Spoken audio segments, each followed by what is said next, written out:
आप सभी भाई बहनों का आध्यात्मिक ज्ञानात्मक चैनल की ज्ञान कक्षा में एक बार फिर स्वागत है। आज की चर्चा का विषय है शरीर के 5 कोश। देखिए, ये 5 कोश शास्त्रों में बताए गए हैं। अन्नमय कोश, प्राणमय कोश, मनमय कोश, विज्ञानमय कोश और आनंदमय कोश। देखिए, कहीं कहीं मनमय कोश को ज्ञानमय कोश भी कह दिया जाता है। देखिए, ये जो 5 कोश हैं, इनको हम स्थूल शरीर, सूक्ष्म शरीर और कारण शरीर के स्तर पर भी जोड़ सकते हैं, आत्मा से भी जोड़ सकते हैं, परमात्मा से भी जोड़ सकते हैं। और ये जो प्रकृति के जो 3 गुणों की जो स्थितियां होती हैं, उन 3 गुणों से भी जोड़ देते हैं। क्योंकि देखिए, ये संपूर्ण भौतिक प्रकृति त्रिगुणात्मक है। इस 3 गुणों से ही जो कुछ भी आपको प्रकृति का परिवार कहो, जो कुछ भी आपको में दिखाई देता है, चाहे आपके शरीर हैं, चाहे पशु पक्षियों के शरीर हैं, चाहे ये पेड़ पौधे हैं, चाहे आपके हमारे घरों में देखिए कितने ही प्रकार के देखिए उपकरण है, आपका हमारा मकान है, आपके हमारे घर में कितने ही यंत्र हैं, जिस गाड़ी में हम आते जाते हैं, स्कूटर कार में, वो भी देखिए ये सब के सब ही देखिए माया के हैं, प्रकृति के हैं। और ये माया देखिए 23 तत्वों का एक विस्तार है। इसीलिए तो शास्त्रों में कहा गया ये पूरा ब्रह्मांड देखिए 24 तत्वों का है। ये 24 तत्वों के ही आपके हमारे देखिए शरीर हैं, जिसमें ये स्थूल शरीर, सूक्ष्म शरीर और कारण शरीर आ जाते हैं। स्थूल शरीर को तो देखिए सभी मनुष्य जानते हैं, ये पृथ्वी जल अग्नि वायु आकाश का बना है, तो 5 तत्व तो यही हो जाते हैं। और इसी तरह सूक्ष्म शरीर, जिसमें देखिए मन बुद्धि मुख्य रूप से आते हैं, और विशेष रूप से देखिए मन, सूक्ष्म शरीर को मन के साथ भी संबोधित किया जाता है। हालांकि देखिए सूक्ष्म शरीर में 17 तत्व होते हैं। एक तो ये 5 सूक्ष्म भूत होते हैं जो आपके हमारे स्थूल शरीर का माता के गर्भ में निर्माण करते हैं। इनको विषय भोग भी कहा जाता है। ये सूक्ष्म भूत हैं गंध, रस, रूप, स्पर्श और शब्द।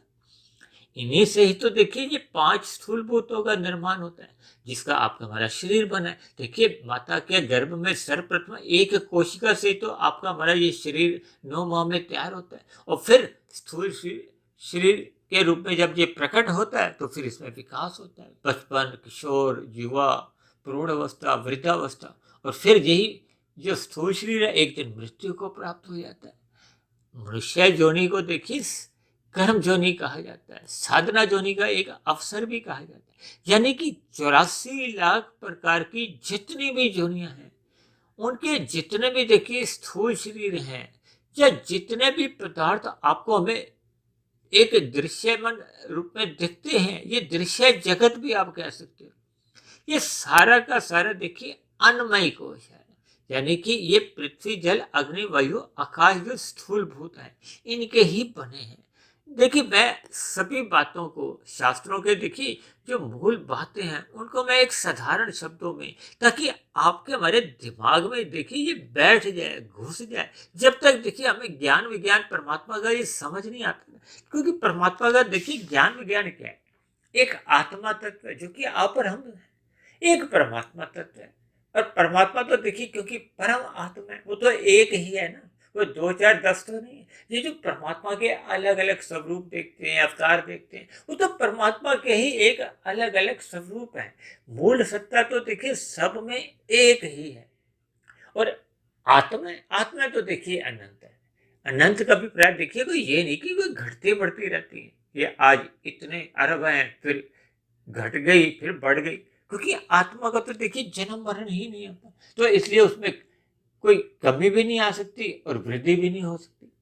क्योंकि शास्त्रों में देखिए 3 तत्वों को नित्य कहा जाता है, सत्य कहा जाता है। इसमें ये 3 गुण है, तमोगुण, रजोगुण और सत्वगुण।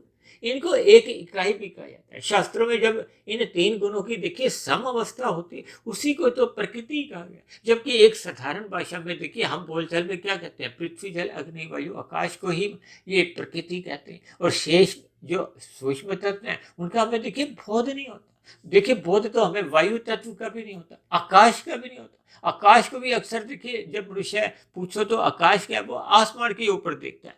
यानी कि जबकि आकाश तो देखिए, अब मैं कमरे में बैठा हूं तो कमरे में भी आकाश है। कोई ऐसी स्थिति ही नहीं है जहां आकाश नहीं। देखिए, आकाश का अभिप्राय उस खाली स्थान से है। देखिए, इन सभी बातों को हम जितना जितना सूक्ष्म स्तर पर समझते हैं तो फिर हमें देखिए बोध होता है। अक्सर मनुष्य देखिए एक स्थूल शरीर के स्तर पर ही अपना जीवन जीता है, जबकि मनुष्य जोनि देखिए कर्म जोनि है, साधना जोनि है। और जब तक ये हम पांच कोशों को, यानी कि शरीर के जो पांच अलग अलग स्थितियां हैं, इनका हमें बोध नहीं होता, क्योंकि आत्मा तो मात्र देखिए सत्य चित्त कहिए, ज्ञान स्वरूप कहिए, आनंद स्वरूप साधारण बोलचाल में देखिए हम कह देते हैं। लेकिन शास्त्रों का अध्ययन करने से पता चलता है कि आत्मा केवल सत्य और चित्त है। आत्मा के लिए कभी भी सच्चिदानंद नहीं कहा जाता। सच्चिदानंद केवल परमात्मा के लिए कहा जाता है, क्योंकि आनंद में देखिए चित्त भी आ जाता है और चित्त में सत्य बना रहता है। और सत्य में देखिए चित्त ही नहीं होता, तो फिर जब चित्त में ही देखिए आनंद नहीं है, तो फिर सत्य में जब चित्त ही नहीं है तो फिर सत्य तो सत्य ही है। यानी कि वो प्रकृति के तीन गुणों को जड़ कहा जाता है, भले ही वो नित्य बने रहते। देखिए, इन सभी बातों को आप ध्यान से जितना जितना इस पर शोध करोगे तो परमात्मा का ज्ञान विज्ञान समझ में आ जाएगा। परमात्मा का ज्ञान विज्ञान समझ में आते ही फिर ये जो प्रकृति है या माया है, विशेष रूप से देखिए ये प्रकृति के जो पांच विषय हैं, इन पांच विषयों को देखिए राजसी कहा जाता है। ये पांच भोग विशेष हैं। ये सूक्ष्म भूत ही तो है, गंध, रस, रूप, स्पर्श और शब्द। मनुष्य देखिए आज कलयुग चल रहा है ना, तो कलयुग में मनुष्य इन पांच विषय भोगों की प्राप्ति के लिए ही सारा दिन भागता रहता है, भागता रहता है। और भागता क्यों है? वो अधिक से अधिक देखिए धन कमाना चाहता है। धन किस लिए चाहता है? वो देखिए हम धन कोई नाश्ते में, लंच या दोपहर के भोजन में, रात के भोजन में तो नहीं खाते। देखिए, हम कोई 500 का नोट, 2000 का नोट खाने में तो नहीं खाते। खाने में तो हम देखिए पदार्थ लेते हैं। तो ये जो धन मनुष्य इकट्ठा करता रहता है, इसके पीछे का कारण है कि हम इन विषय भोगों को देखिए खरीद सकते हैं। खरीदने के बाद हम इनका भोग कर सकते हैं। और भोग करने का अभिप्राय क्या है? कि हम केवल देखिए स्थूल शरीर के स्तर पर ही जीते हैं। और स्थूल शरीर को देखिए क्या कहा गया है? अन्नमय कोश।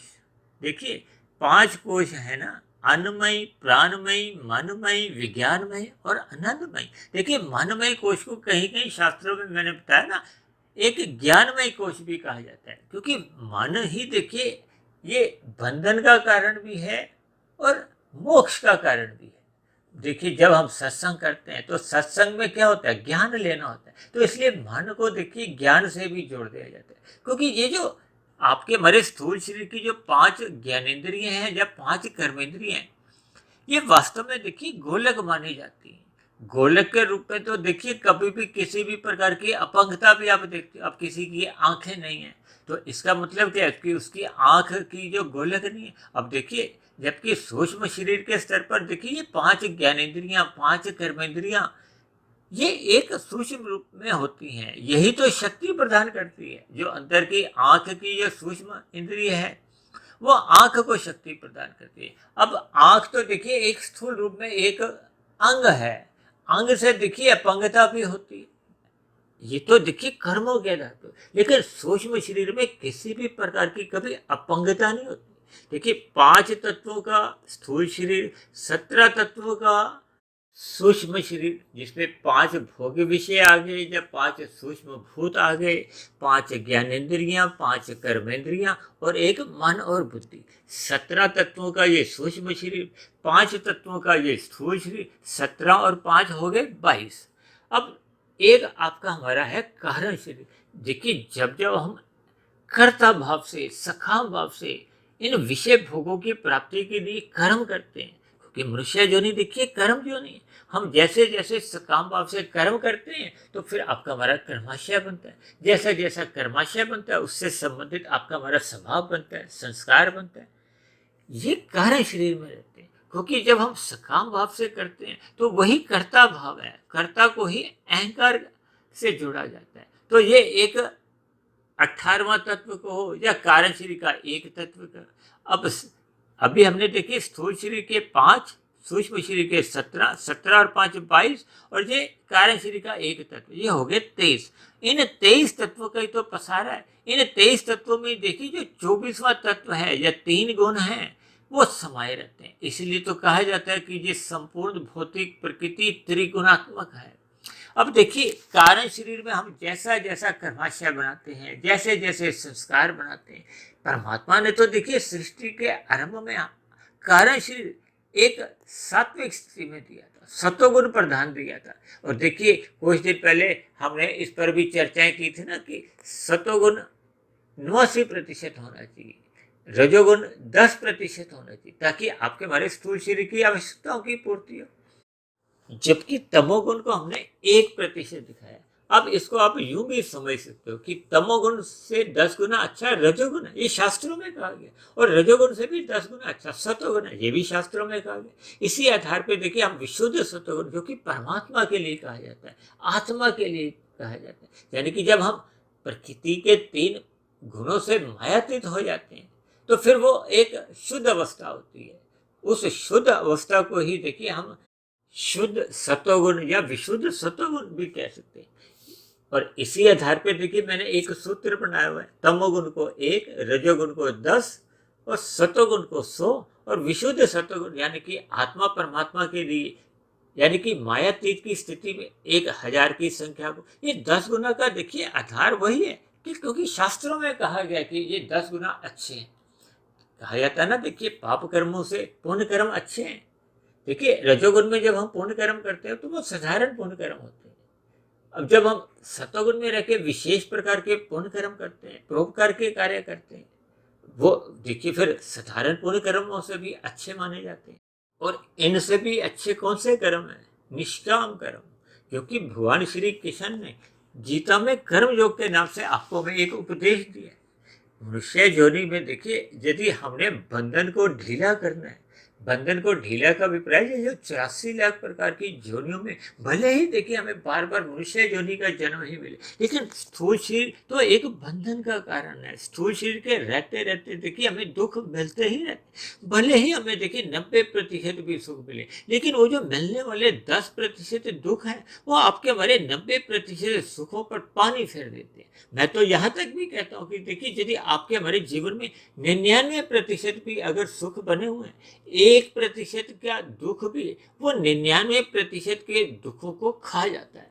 देखिए हम सुखों में जी रहे हैं, यदि आपके हमारे पैर में एक कांटा चुभता है तो वो उस समय विशेष में वो दुख है ना।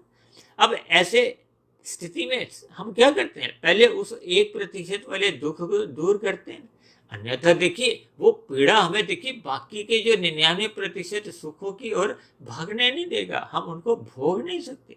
देखिए ये सभी स्थितियां उदाहरण इसलिए दिए जाते हैं कि शास्त्रों के जो गूढ़ रहस्य हैं वो आपको हमें समझ में आ जाए।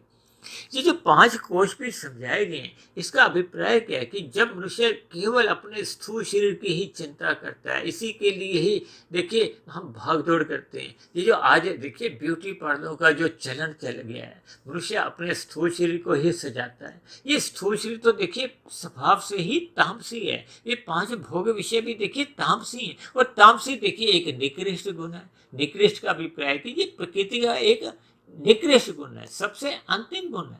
भले ही देखिए जब हम नींद लेते हैं तो इसी गुण का ही हमें सहारा लेना होता है। देखिए हमने किस चीज को कितने अनुपात में लेना है ये हमें निर्णय लेना होता है। इसीलिए तो कहा गया कि देखिए तमोगुण को 1, रजोगुण को 10, यानी कि तमोगुण से 10 गुना अच्छा हमें रजोगुण को महत्व देना है। यानी कि हमें क्रिया भी करनी है। क्रिया किस लिए करनी है कि आपके हमारे स्थूल शरीर की आवश्यकताओं की पूर्ति हो। हमें रजोगुण मर्यादा में लेना है, संसार चलाने के लिए, संसार में डूबने के लिए, बहने के लिए नहीं। देखिए जब हम संसारी आकर्षणों में डूब जाते हैं तो फिर मनुष्य का देखिए सत्संग में फिर मन नहीं लगता। देखिए सत्संग में मन नहीं लगने का कारण भी ये रजोगुण है। और देखिए तमोगुण में रहने पे तो देखिए मनुष्य को सत्संग क्या, वो तो कुसंग है, वो तो प्रत्यक्ष रूप से ही देखिए कुसंग है। जबकि मैं अपनी देखिए जितनी भी चर्चाएं करता हूँ, मैं तो रजोगुण को भी देखिए अप्रत्यक्ष रूप से कुसंग का नाम ही देता हूँ। क्योंकि देखिए भले ही शास्त्रों में रजोगुण की कोई अलग से कोई देखिए एक निंदा नहीं की गई। निंदा केवल देखिए तमोगुण की जाती है। वो भी तब जब हम उसको मल रूप में ग्रहण करते हैं। मल रूप का मतलब क्या है कि जब हम देखिए अन्य जीवों के साथ छल कपट ठगी करते हैं, यानी कि जब हम देखिए निषेध कर्मों में चले जाते हैं, तो वो निषेध कर्म ही देखिए एक मल रूपी तमोगुण होता है। और जब हम देखिए रजोगुण में रहते हैं, साधारण पुण्य कर्म करते हैं, तो फिर देखिए उसका भी हमें कोई दंड नहीं मिलता। लेकिन साधारण पुण्य कर्म करने से या रजोगुण में रहने से आपके हमारा देखिए मिले हुए जीवन का एक अवसर बेकार जाता है। क्योंकि मनुष्य जोनी देखिए कर्म जोनी है, साधना जोनी। देखिए जब जब हम परीक्षा में बैठे होते हैं, तो परीक्षा में देखिए हम अपना सारा ध्यान लिखने में देखिए कि जितना समय मिला कि हम उसका उत्तर सही से लिख सकें, हम इधर उधर देखिए अपने समय की बर्बादी नहीं करते। इसी तरह देखिए मनुष्य जोनी भी तो एक परीक्षा जोनी है। आपके हमारे मिले हुए समय में देखिए जैसे स्थूल शरीर की एक मृत्यु आती है, इसी तरह देखिए जब हम परीक्षा में बैठे होते हैं तो 3 घंटे बाद आपका हमारा पेपर छीन लिया जाता है। इसी तरह देखिए आपके हमारे स्थूल शरीर भी तो देखिए सदा सदा के लिए तो मिला नहीं है। ये तो एक प्रारब्ध लेके आया है। 60 वर्ष, 80 वर्ष, 100 वर्ष, 120 वर्ष। जबकि देखिए स्थूल शरीर की जो सही अवस्था होती है वो तो 80, 85, 90 वर्ष तक ही होती है, जब हम देखिए साधना भी कर सकते हैं और निष्काम कर्मों को भी भली भांति करने में सक्षम होते हैं। और उससे आगे की आयु में देखिए साधना फिर भी संभव हो सकती है, लेकिन निष्काम भाव से कर्म होने थोड़े कठिन हो जाते हैं। इन सभी स्थितियों पे देखिए भावार्थ हमें समझने चाहिए। यानी कि हमें ये जो 5 कोश हैं, हमें अन्नमय कोश से ऊपर उतरना होगा। यानी संक्षेप में हम समझ सकते हैं कि जब जब मनुष्य का जीवन केवल अपने स्थूल शरीर के स्तर पर ही होता है, विषय भोगों में ही लिप्त रहता है, तो फिर उसका जीवन देखिए जैसे पशु पक्षी अन्न के लिए ही जीवित रहते हैं, क्योंकि उनको तो केवल अपने अन्नमय कोश का ही बोध होता है। इसीलिए तो देखिए शास्त्रों में एक शब्द आता है ना, पशु वृत्तियां। पशु वृत्तियों का अभिप्राय क्या होता है? आहार, मैथुन, निंद्रा और भय। यदि मनुष्य देखिए अपने मिले हुए जीवन को इन्हीं 4 पशु वृत्तियों में ही बिता देता है, यानी कि वो अपना सतोगुण बढ़ाता नहीं है, सत्संग नहीं करता, तो फिर उसका मिला हुआ जीवन में देखिए अन्नमय कोश या बस प्राणमय कोश तक ही स्थितियां बनी रहती हैं। देखिए मनुष्य से नीचे की जोनिया को केवल अन्नमय कोश तक ही एक स्थिति बनी रहती है। और प्राणमय कोश को देखिए शास्त्रों में कहा गया कि जैसे जैसे हमें देखिए कुछ प्राणों की एक अनुभूति होती है ना, यानी कि अंदर की क्या स्थितियां हैं, बाहर की क्या स्थिति हैं, ये प्राणमय कोश को ही समझाती है। यानी कि आपका हमारा ये देखिए मन है वो थोड़ा एक झांकने लगता है, जिससे हमें कुछ एक विशेष अनुभूतियां होने लगती है, एक संवेदनाएं होने लगती है। जबकि देखिए ये मनुष्य से नीचे की जोनियों में ये संभव नहीं होता। यानी कि मनुष्य से नीचे की जोनियां केवल अन्नमय कोश में ही जीती हैं।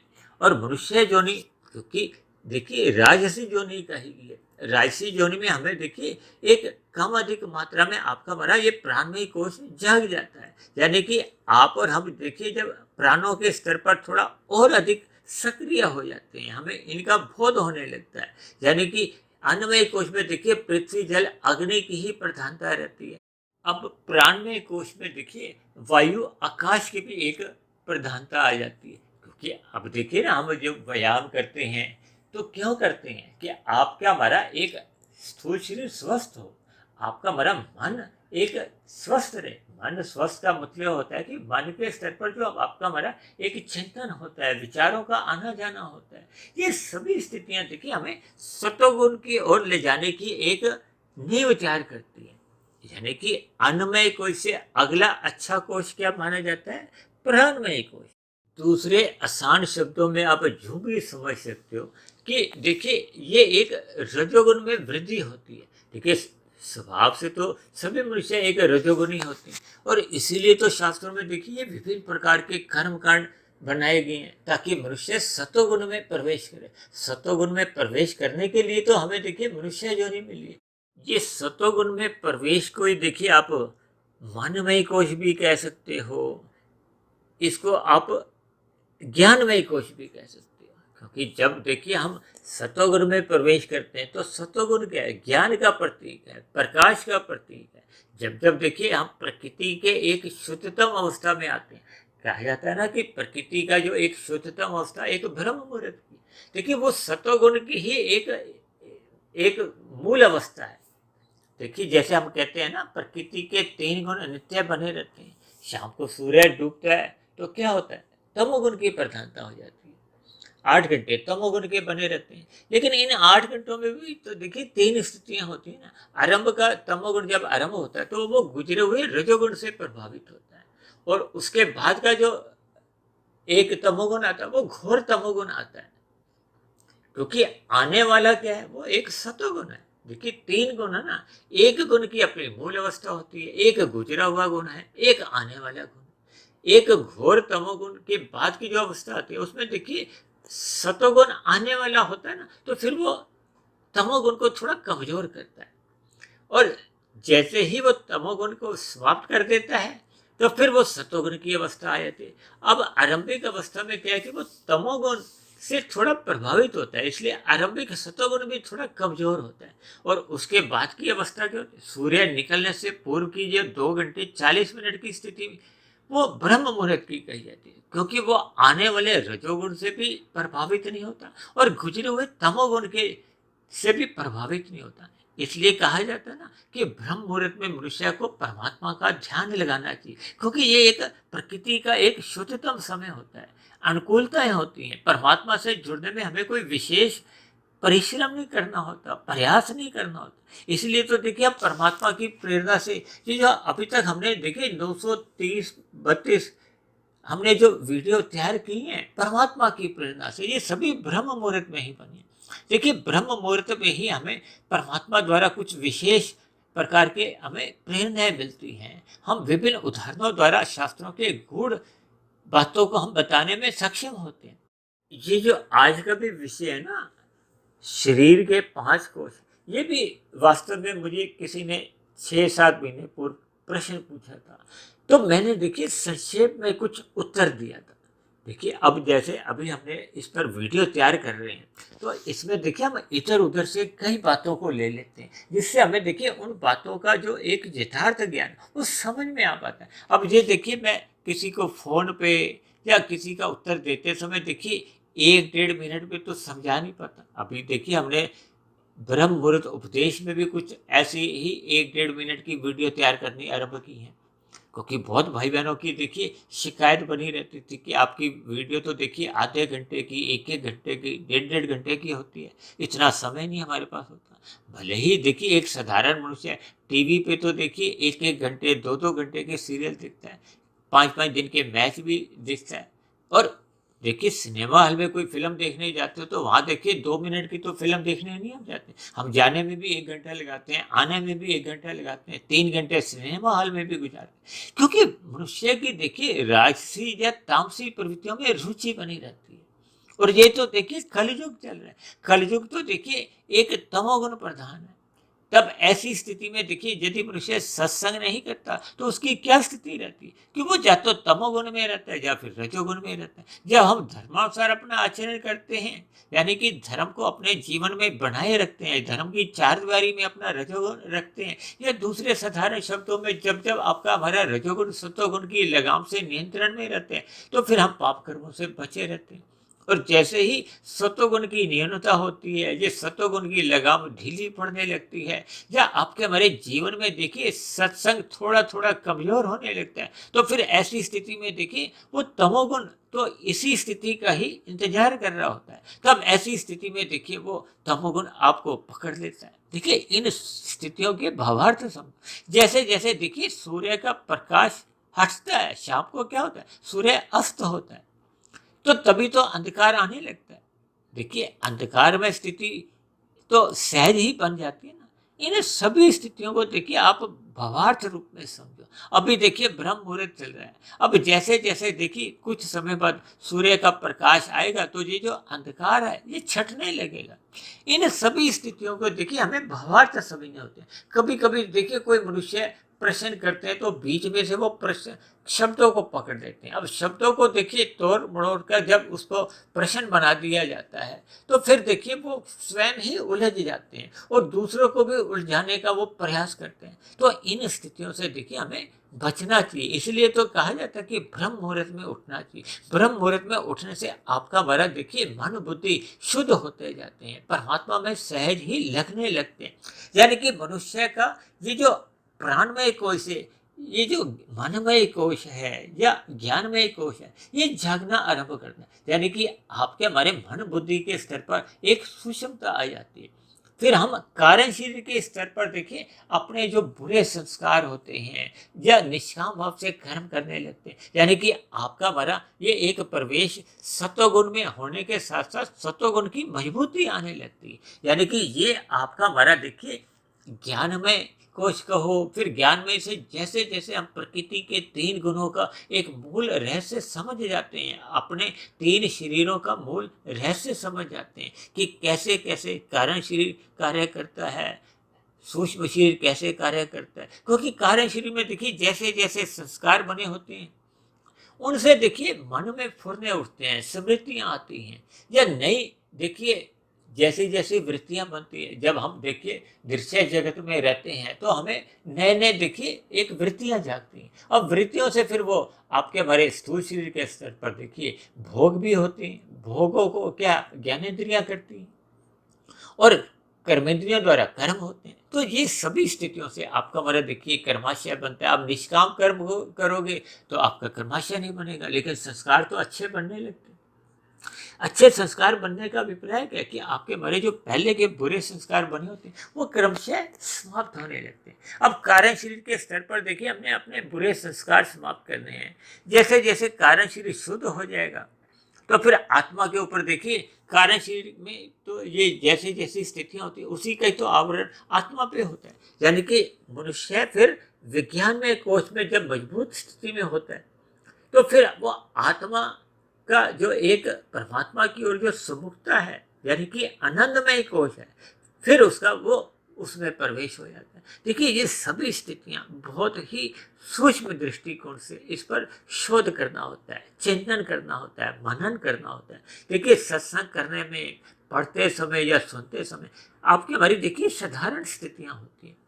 फिर उस सुने के सत्संग पर हमें मनन करना चाहिए, शोध करना चाहिए। अब ये शोध देखिए जितना गहरा होता जाएगा उतने ही सूक्ष्म रहस्य फिर समझ में आने लगते हैं। यानी कि परमात्मा का ज्ञान विज्ञान समझ में आने लगता है। ये जो तीसरा कोश ज्ञानमय कोश है और विज्ञानमय कोश, जब इसका मनुष्य को पूर्ण रूप से बोध हो जाता है तो फिर वो प्रकृति के विषय भोगों से ज्ञान पूर्वक उसका वैराग्य हो जाता है। जब विषय भोगों से वैराग्य हो जाता है तो प्रीति किससे होती है? परमात्मा से।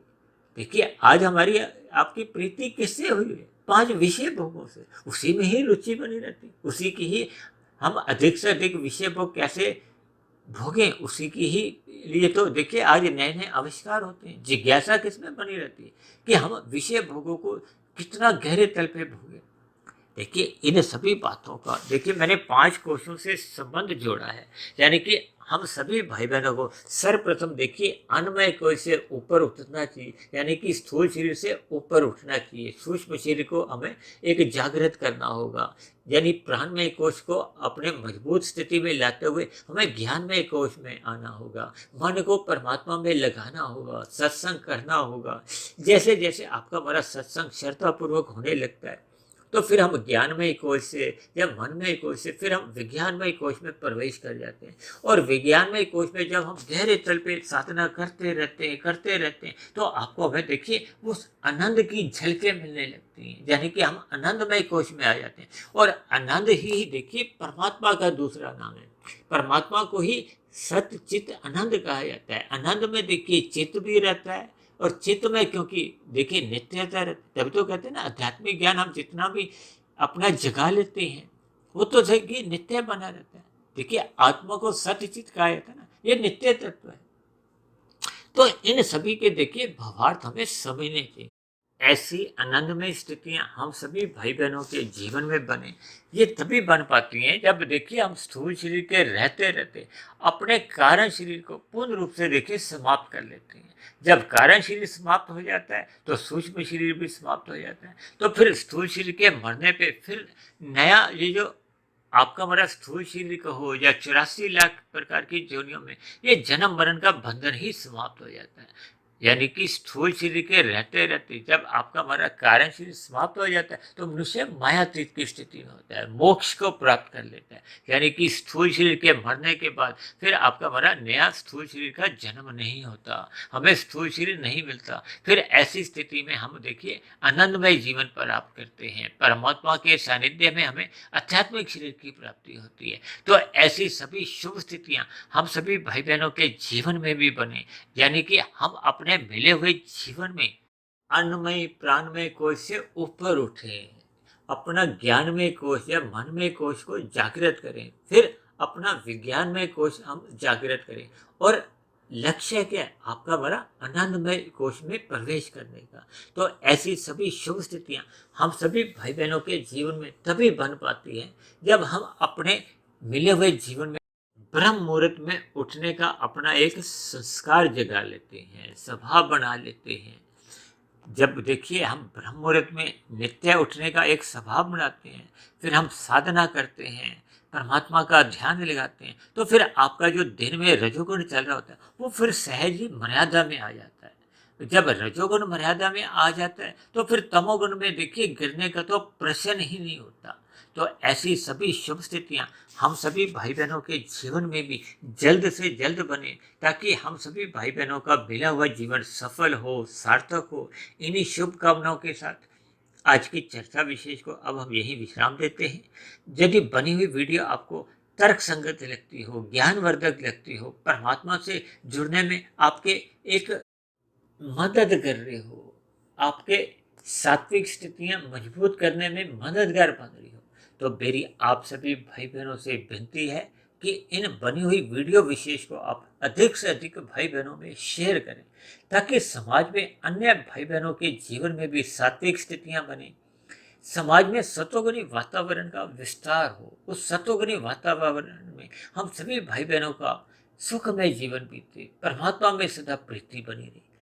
और यदि मेरी बनी हुई वीडियो विशेष पर आपको किसी प्रकार की कोई शिकायत हो, मेरी कही गई बातें आपको तर्क संगत आदि अधूरी लगती हो, या वीडियो संबंधित आपके मन में कोई प्रश्न उठ रहा हो, इन सभी बातों को आप नीचे दिए गए कमेंट्स बॉक्स पर जाकर अपने प्रश्न, अपने सुझाव या अपनी शिकायत भी लिख सकते हो। तो अब चर्चा विशेष को यहीं विश्राम देते हैं। कल फिर मिलते हैं एक नए विषय को लेकर, एक नए संदेश के साथ। तब तक आप सभी भाई बहनों का बहुत बहुत धन्यवाद।